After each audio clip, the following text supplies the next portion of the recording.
Why would a bank want to be in the game? Why would a bank want to do anything with crypto assets, knowing that they have to basically play by a whole new set of rules that really messes up their balance sheet, right? There's always really dangerous ramifications when those things are put into place if they don't follow them exactly how it's supposed to be. Big fines, potentially losing money for their shareholders. I mean, that bill put in place by the Biden administration and the SEC chair, Gary Gensler. And by the way, at the time of this recording, Trump has nominated a new SEC chair that is a crypto AI friendly guy. So the stage, this is the move to 100,000 right here. In a second, we're going to talk about how does it sustain itself with the two economic situations happening. So politically, Trump factor drove it to double from 55 or 60,000 when I actually mentioned it on our podcast back in September. You can pull that in the archives at the a2show.com.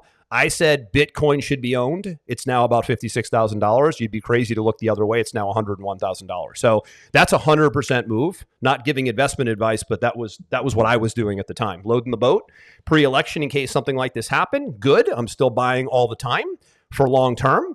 Secondly, this bill, they're saying that when Congress signs on and Trump has to stay alive right now.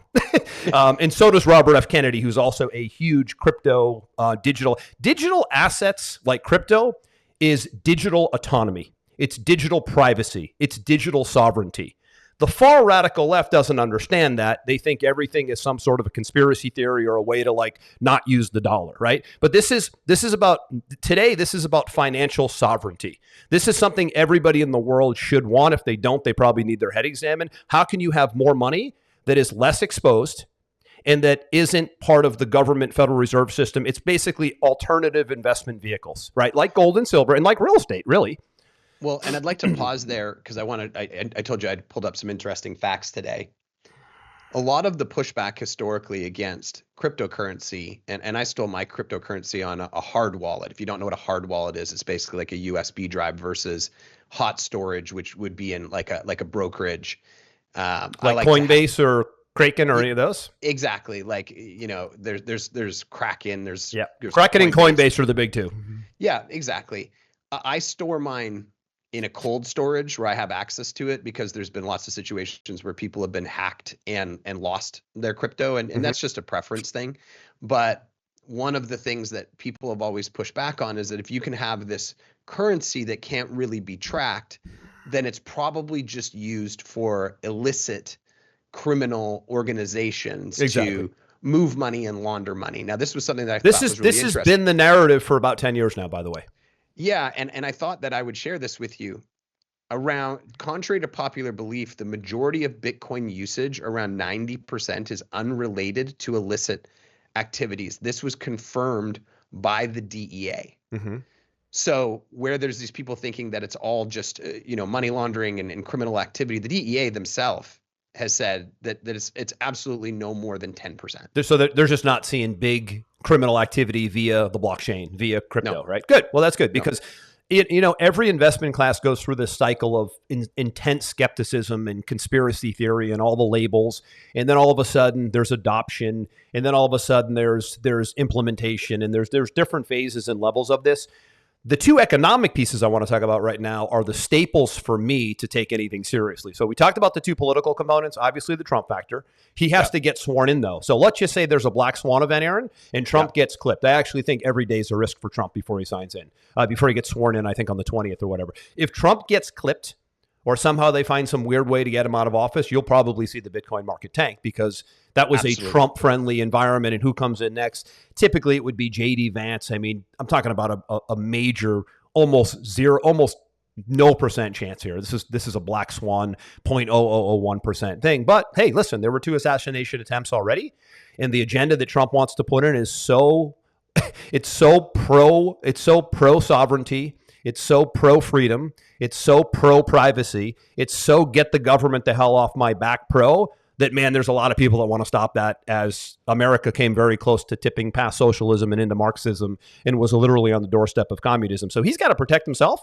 And the people he's putting around him are pro-digital asset, pro crypto sovereignty guys. That scares the hell out of the globalists because they start to lose control of the world and of the money supply and of the Federal Reserve. Very scary thing for them. So Trump's got to stay alive and get sworn in. And for somebody who doesn't understand that, how are they losing control over the money supply? Well, right now, countries are responsible for printing their own currency and not the government.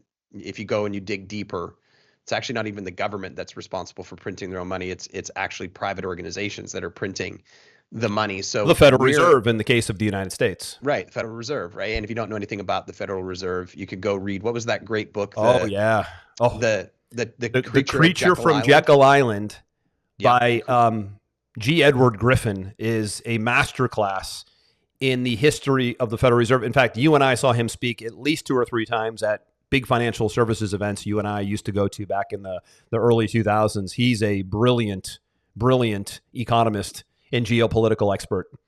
And that book actually shows how and when the Federal Reserve was created and how it's actually not a government entity, which most people think it is. It's actually a private entity. That's right.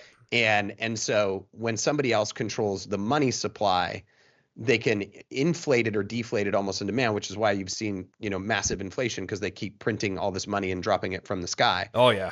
And when you look at Bitcoin, the thing with Bitcoin, that makes it very unique, which is what drew a lot of people to it, is it can't be manipulated in that way.